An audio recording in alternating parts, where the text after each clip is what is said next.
Salut, Franck Moussa, c'est mon nom et désormais j'ai décidé, si le temps me le permet, de mettre en vidéo les tests que j'écris sur mon compte Facebook et sur mon blog personnel weterou.com. Aujourd'hui, nous allons parler de la paix à tout prix. Je signale que cette vidéo ne sera pas montée, donc c'est juste, je parle, c'est tout. Donc, on parlera de la paix à tout prix. Il n'est pas rare d'entendre les gens faire un procès au christianisme en disant que les chrétiens parlent de paix et d'amour, mais que c'est eux qui toujours sont en train de mettre le feu partout, de semer la haine partout, à coup de seul Jésus est le sauveur, ou Jésus est le chemin, la vérité et la vie. Bien, vous savez, si vous avez suivi ma série sur l'analyse des techniques de propagande, c'est que vous savez que personne n'aime avoir la mauvaise réputation. Donc, quand on nous tague de haineux, cela est suffisant ou a été suffisant pour beaucoup de personnes mal affermies, bien sûr, de la foi chrétienne qui ont carrément laissé tomber leur foi et ont suivi les personnes bizarres.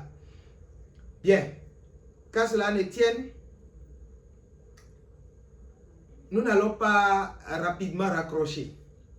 L'Écriture dit: heureux ceux qui procurent la paix, car ils seront appelés fils de Dieu.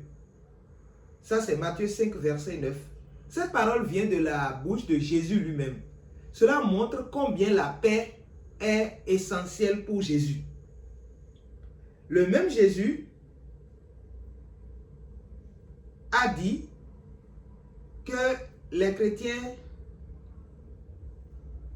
par la même occasion, le même Jésus dit donc que les chrétiens sont censés procurer la paix, sont censés garder la paix.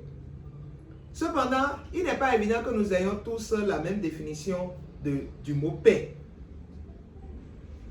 Quand Jésus dit « Je vous laisse la paix, je vous donne ma paix », il ajoute « Je ne vous donne pas comme le monde donne. Je ne vous donne pas comme le monde donne. » Et il ajoute que votre cœur ne se trouble point et ne s'alarme point. Donc, il y a que le monde donne la paix d'une façon et Jésus donne la paix d'une autre façon. Je vais aller loin en disant que ce n'est pas évident que les hommes et Dieu aient les mêmes définitions du mot paix.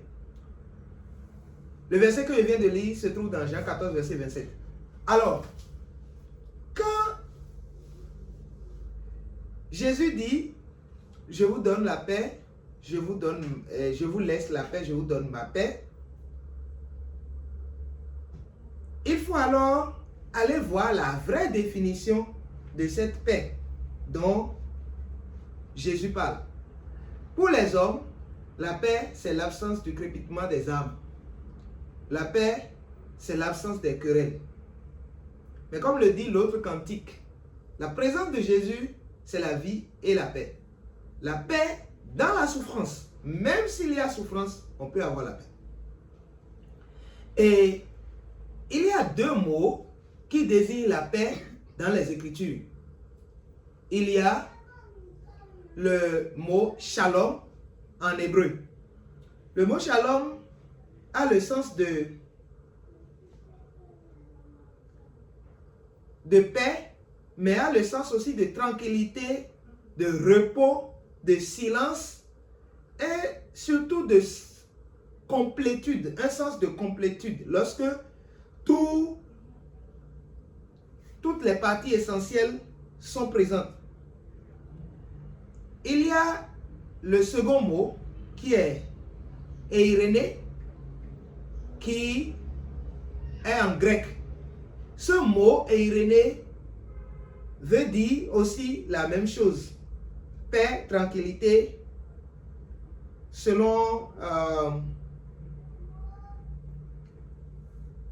la concordance de Strong.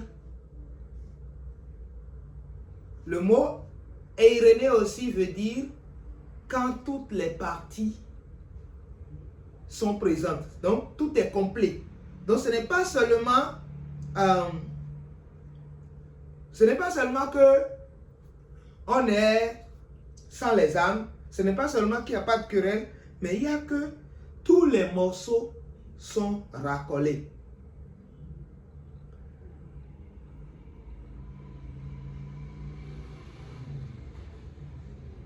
L'autre chose, le problème que nous avons, c'est que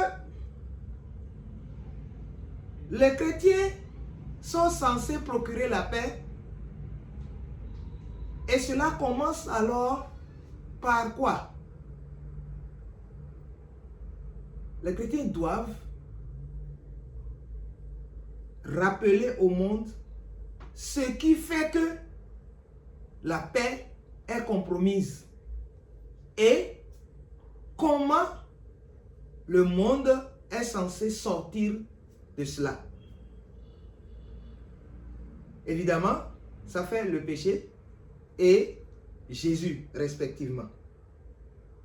Mais quand les chrétiens vont dire ça, rapidement, beaucoup de personnes se lèvent contre eux en traitant les déclarations de Jésus de haineux, d'incendiaires et de tous les noms.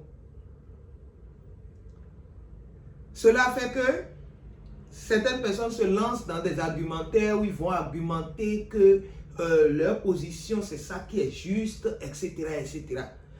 Juste pour se protéger du fait que Jésus ait dit « Je suis le chemin, la vérité et la vie ».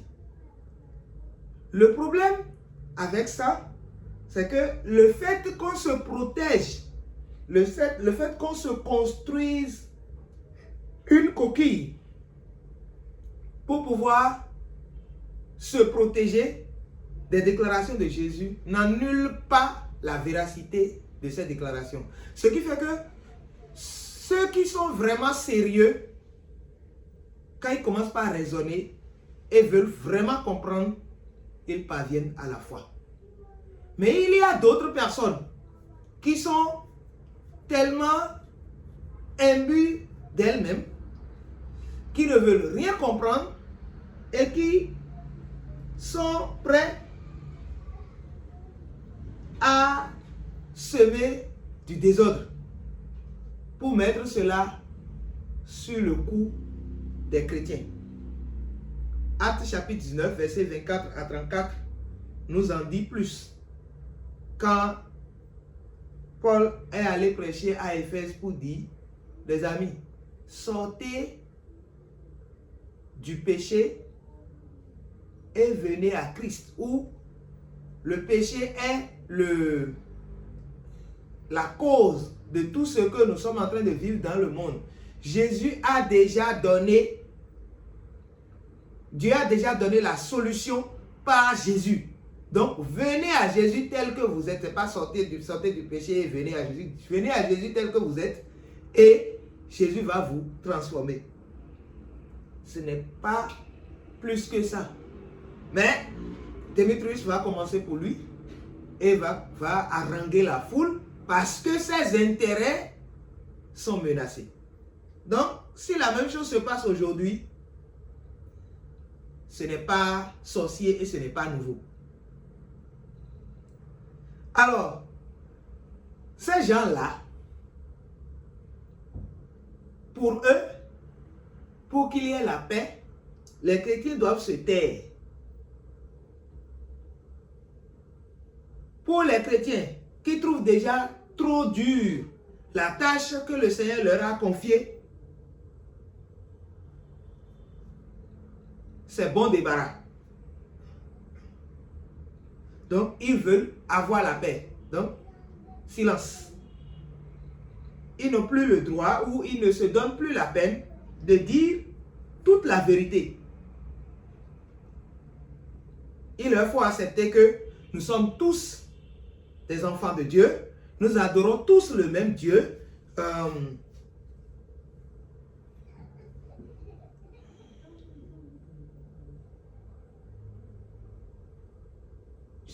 Quelqu'un peut se lever pour aller contre la personne et l'œuvre de Jésus-Christ et en même temps être appelé frère en Christ, etc. En tout cas, la paix à tout prix. Donc, le monde a cette manie-là de prendre le concept de Dieu, d'enlever son contenu et de foutre ce qu'il veut dedans. La paix n'en fait pas l'exception. Maintenant, quand la vérité s'allie avec le mensonge pour marcher ensemble, la vérité n'a rien à... le mensonge n'a rien à perdre. C'est la vérité qui perd tout. C'est la vérité qui perd tout. C'est comme celui qui a l'habitude de mouiller son lit, qui s'est levé tout mouillé et qui est rentré dans la pluie. Il partait quand la pluie l'a rattrapé. Il dit, j'étais déjà dans l'eau. C'est le mensonge ça. Enfant, tu crois dans non, le mensonge ne perd rien, c'est la vérité qui perd tout. Donc, si Jésus avait cherché ce genre de paix, il n'allait pas faire le ménage dans le temple en disant, il est écrit que la maison de mon Père sera une maison d'adoration, mais vous en avez fait une caverne de brigands. Jean chapitre 2, versets 13 à 16. N'est-ce pas le même Jésus qui disait ouvertement aux pharisiens, pourquoi me tentez-vous, hypocrite? Quand un chrétien dit que quelqu'un est hypocrite aujourd'hui, on va dire qu'il est en train de l'insulter. Mais Jésus a dit ça. Matthieu 22, verset 18. Et aux Sadducéens, il va dire, vous êtes dans l'erreur parce que vous ne comprenez ni les Écritures, ni la puissance de Dieu. Matthieu 22, verset 29.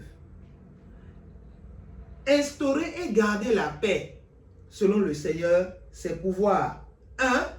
Appeler le monde à reconnaître la cause de nos déboires, le péché, et embrasser la solution proposée par Dieu, Jésus.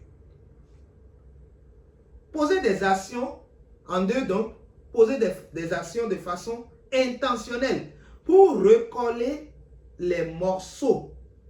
Prier pour le monde, prendre soin du monde, éviter les querelles, préconiser le dialogue plutôt que l'épée,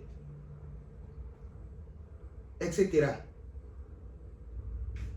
S'il est possible, autant que cela dépend de vous, soyez en paix avec tous les hommes. Romains chapitre 12, verset 18. Voilà ce que dit l'Écriture. Ce verset veut que le chrétien soit un artisan de paix, autant que cela dépend de lui. Il ne dit pas au prix de la compromission ou à tout prix. Oui, une réponse douce calme la fureur, mais une parole dure excite la colère. Proverbe 15, verset 1. Chers amis, soyons doux, mais restons vrais et inamovibles sur les principes à nous donner par le Seigneur Jésus, car c'est à lui que nous avons à rendre compte et non au monde. Et c'est chacun qui a à rendre compte de comment il s'est comporté ici et comment il a couru la course dans la carrière qui lui a été ouverte. Merci. pour l'attention. On va se dire à plus tard.